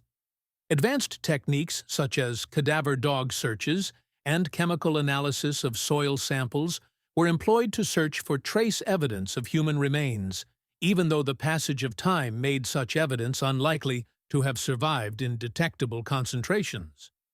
Despite these exhaustive efforts, no definitive evidence of human remains was discovered in the immediate vicinity of the abandoned vehicle. This absence of evidence created additional questions about what had happened to Dr. Santos after the Fiat reached its final location. Had he left the area on foot? Had his remains been moved to another location? Had he survived the initial incident, but died elsewhere? The lack of human remains made it impossible to determine whether his disappearance had resulted in immediate death or whether he had survived for some period after the vehicle was abandoned. The location of the abandoned Fiat also provided new insights into the geography and social context of Dr. Santos's disappearance. The forest clearing was accessible by a series of old logging roads and mountain paths that had been more commonly used in the 1960s than in subsequent decades. Someone familiar with the local terrain could have reached the location from Vila dos Pinheiros, but it would have required specific knowledge of back roads and mountain paths that were not widely known to casual visitors to the area. Analysis of historical maps and aerial photographs from the EDC 1960s revealed that the area where the Fiat was discovered had indeed been more accessible when Dr. Santos disappeared than it was at the time of the vehicle's discovery. Old logging operations and small-scale mining activities had created networks of rough roads and paths that had subsequently been abandoned and gradually reclaimed by forest growth as these economic activities ceased or moved to other areas. This historical context suggested that someone seeking to hide a vehicle in 1964 would have found this location ideal for concealment, especially if they had possessed local knowledge of the terrain and the road networks that existed at that time. The remoteness of the location, combined with its accessibility via routes that were known primarily to local residents engaged in logging or mining activities, made it an ideal choice for someone who wanted to ensure that a vehicle would not be discovered accidentally. The discovery also prompted renewed investigation into other aspects of Dr. Santos's disappearance, as investigators sought to understand how new evidence about the vehicle's location might shed light on previously unexplored aspects of the case. They re-interviewed surviving witnesses who might have new recollections triggered by knowledge of where the Fiat had been found, reviewed old case files with fresh perspectives informed by the vehicle's location, and explored new theories about what might have motivated someone to drive or transport the car to such a remote location. One significant development was the realization that the area where the Fiat was found had been the site of informal gold mining operations during the 1960s. Small-scale prospectors had worked claims throughout the region, often operating without formal permits, and sometimes coming into conflict with landowners, government authorities, and other miners competing for the same resources. These operations were typically conducted by individuals or small groups who lacked the capital for large-scale mining equipment, but who possessed knowledge of local geology and the locations of potentially profitable deposits. The possibility that Dr. Santos might have encountered illegal mining operations, either accidentally while traveling on back roads or in the course of providing medical care to miners, provided a new avenue for investigation. The remote location where his vehicle was found would have been consistent with mining-related activities, and the deliberate concealment of the car might have been motivated by a desire to hide evidence of crimes related to illegal mining operations or conflicts between competing miners. Investigators also explored the possibility that Dr. Santos might have been involved in treating injuries or illnesses related to mining activities, which could have brought him into contact with individuals who operated outside normal legal channels and who might have been willing to use violence to protect their operations or resolve disputes. The dangerous nature of informal mining operations meant that injuries were common, and miners who were operating without permits might have been reluctant to seek medical care through official channels that might expose their illegal activities to government authorities. This theory suggested that Dr. Santos might have been providing medical care to injured miners on a confidential basis, either out of professional compassion or because he was unaware of the illegal nature of their activities.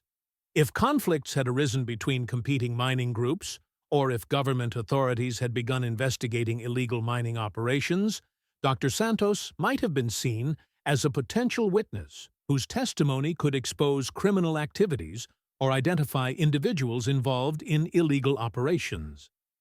The discovery of the FIAT also brought a mixture of closure and continued uncertainty to the family members who had waited nearly 60 years for any information about Eduardo's fate.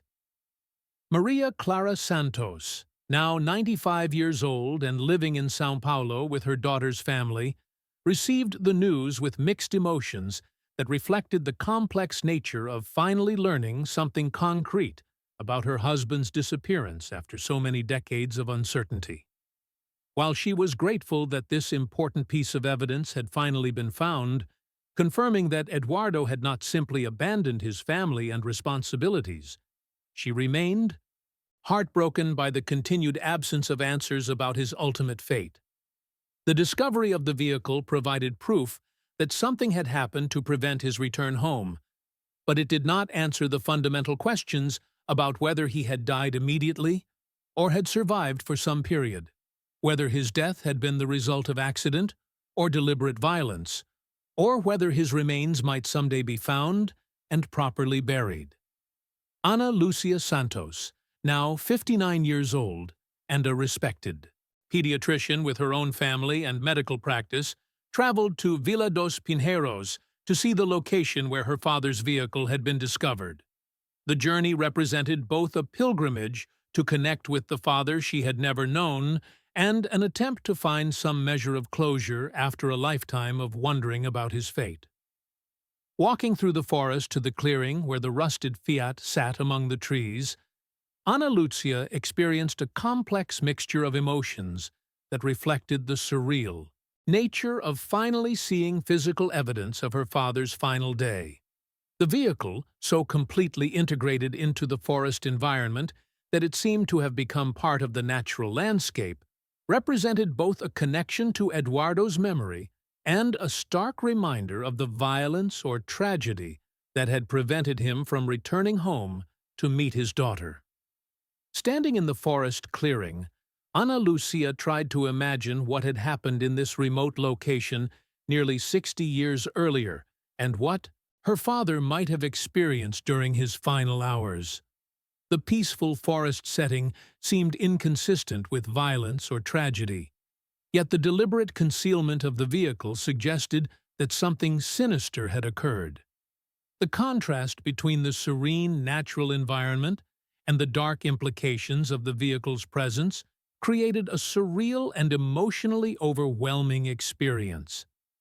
The discovery generated renewed media attention and public interest in the case, with journalists and documentary filmmakers exploring the decades-old mystery and its implications for understanding how unsolved crimes can affect individuals, families, and entire communities over extended periods.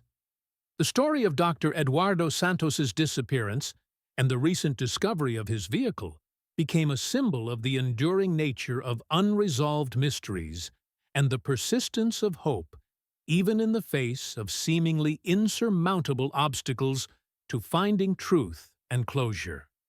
Television documentaries and newspaper articles examined the case from multiple perspectives, exploring not only the criminal investigation aspects, but also the human impact of Eduardo's disappearance on his family, patients, and community. These media treatments helped bring the story to new audiences while honoring the memory of a man whose life had been devoted to serving others and whose disappearance had created lasting wounds that continued to affect people decades after the original tragedy. The investigation continues, with modern forensic techniques being applied to evidence recovered from the vehicle and the surrounding area. Advances in DNA analysis, chemical forensics, soil analysis, and other scientific methods provide hope that some definitive answers might still emerge from evidence that was collected and preserved over the years, even though the passage of time has eliminated many types of evidence that might have been available immediately after Eduardo's disappearance. Contemporary forensic science offers capabilities that were unimaginable in 1964, including the ability to extract and analyze DNA from severely degraded materials, to identify chemical signatures that might indicate the presence of human remains even when no physical traces are visible, and to analyze metal corrosion patterns that might provide information about environmental conditions and timeframes. These advanced techniques are being applied to all available evidence, with the hope that scientific analysis might finally provide answers that traditional investigative methods have been unable to discover. However, the investigation also illustrates the limitations of even the most advanced forensic techniques when applied to evidence that has been degraded by decades of environmental exposure. While modern science can accomplish remarkable feats of analysis and reconstruction, it cannot create evidence where none exists or restore information that has been irretrievably destroyed by natural processes. The absence of organic materials and the extensive corrosion of metal components limit the types of analysis that can be performed, regardless of how sophisticated the available techniques might be. The geographic analysis of the FIAT's location has provided new insights into the social and economic context of Dr. Santos's disappearance, revealing connections to historical mining activities that were not fully understood during the original investigation. The presence of informal gold mining operations in the area during the 1960s suggests possible explanations for why someone might have been motivated to harm the doctor and conceal evidence of the crime in such a remote location. Understanding the historical context of mining activities in the region has opened new avenues for investigation, including efforts to identify individuals who were involved in mining operations during the relevant time period and who might have had knowledge of the roads and paths that led to the location where the FIAT was found. While most of these individuals would now be elderly or deceased, some might still be alive and willing to provide information about historical events that could shed light on Eduardo's disappearance. The investigation has also revealed the extent to which the landscape itself has changed over the past 60 years, with old roads disappearing, forests regenerating, and human activity patterns shifting in ways that affect our understanding of historical events. What seemed like an impossibly remote location in 2023 might have been relatively accessible to someone with local knowledge in 1964. When different economic activities created different patterns of human movement through the mountainous terrain. The media attention generated by the vehicle's discovery has brought new witnesses forward and prompted fresh examination of previously overlooked evidence.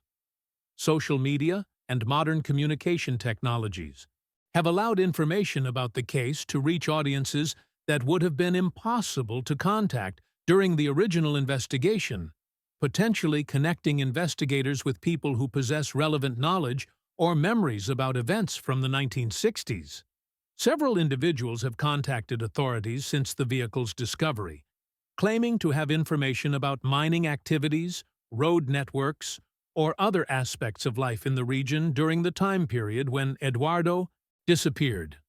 While most of these contacts have not provided significant new evidence, they have helped investigators develop a more complete understanding of the historical context surrounding the case, and have occasionally provided specific details that were not available during the original investigation. The case has also become a subject of academic study, with criminologists, forensic scientists, and sociologists examining it as an example of how missing person investigations evolve over time and how communities cope with unresolved trauma. The decades-long impact of Dr. Santos's disappearance on Vila dos Pinheiros provides insights into the ways that unsolved mysteries affect social cohesion, collective memory, and community identity over extended periods. Researchers have studied how the community's response to Eduardo's disappearance changed over time, from the initial shock and intensive search efforts to the gradual acceptance that he might never be found, and, finally, to the renewed hope generated by the discovery of his vehicle. These studies provide valuable insights into the psychology of communities dealing with unresolved trauma and the ways that hope and memory interact to shape collective responses to tragedy. The psychological dimensions of the case extend far beyond the immediate family members who were most directly affected by Dr. Santos's disappearance. Patients who had depended on his care, colleagues who had respected his professional abilities, and community members who had valued his contributions all experienced forms of loss that were complicated by the absence of closure or definitive answers about his fate. The discovery of the FIAT has provided some resolution to these psychological burdens while creating new forms of uncertainty about what actually happened during Eduardo's final hours. The confirmation that Dr. Santos did not abandon his responsibilities voluntarily has offered vindication of community members' faith in his character and their belief that he would never have chosen to leave his pregnant wife and his patients. However, the continued mystery about his ultimate fate ensures that questions and speculation will persist, maintaining some of the psychological burden that has affected the community for nearly 60 years. The case also demonstrates the importance of persistence in missing person investigations, showing how evidence can emerge decades after initial searches have been concluded. The systematic botanical research that led to the vehicle's discovery illustrates how activities completely unrelated to criminal investigation can accidentally provide crucial breakthrough information, suggesting that hope for resolution should not be abandoned even in cases that have remained unsolved for extended periods. The discovery has reinvigorated interest in other cold cases from the same time period, as investigators consider whether similar vehicles or evidence might be hidden in remote locations throughout the region. The success of the botanical research team in locating the FIAT has inspired new search efforts using systematic ground-level observation techniques that might be effective in discovering other hidden evidence that aerial searches or less thorough ground examinations might have missed. The forensic challenges posed by the deteriorated FIAT have pushed investigators to develop new approaches to analyzing severely degraded evidence, including techniques for extracting information from materials that have been exposed to harsh environmental conditions for extended periods. These methodological advances may prove valuable for other cold case investigations involving evidence that has been subject to similar environmental degradation. The ongoing investigation continues to generate new leads and theories, with investigators following up on information provided by witnesses who have come forward since the vehicle's discovery. Each new piece of information is carefully evaluated for its potential to shed light on the events of March 15, 1964, and the subsequent decades during which the FIAT remained hidden in the forest. The case file, now spanning nearly 6 decades and filling multiple storage cabinets, represents one of Brazil's most extensively documented missing person investigations. The accumulated evidence, witness statements, search reports, and analytical studies provide a comprehensive record of how investigative techniques and scientific capabilities have evolved over time, while also documenting the persistent human impact of unresolved mystery on individuals and communities.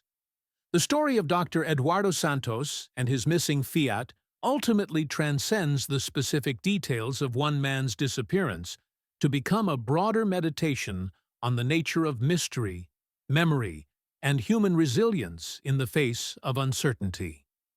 It demonstrates how a single unexplained event can echo through generations, affecting not only immediate family members but entire communities, and everyone who encounters the story through media coverage or personal connection to the people involved.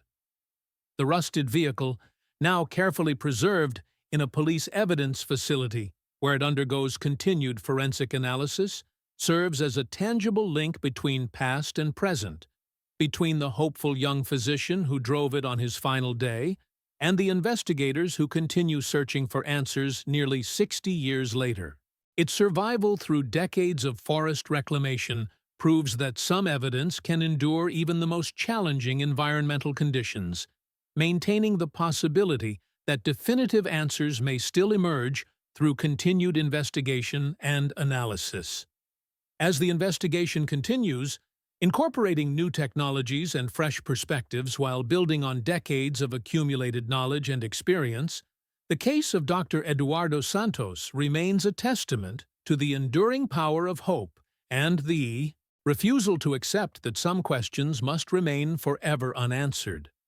The discovery of his FIAT, after nearly 60 years of concealment, proves that patience, persistence, and sometimes simple good fortune can reveal secrets that seemed permanently lost to time, offering hope that even the most enduring mysteries may eventually yield their truth to those who refuse to stop searching for answers.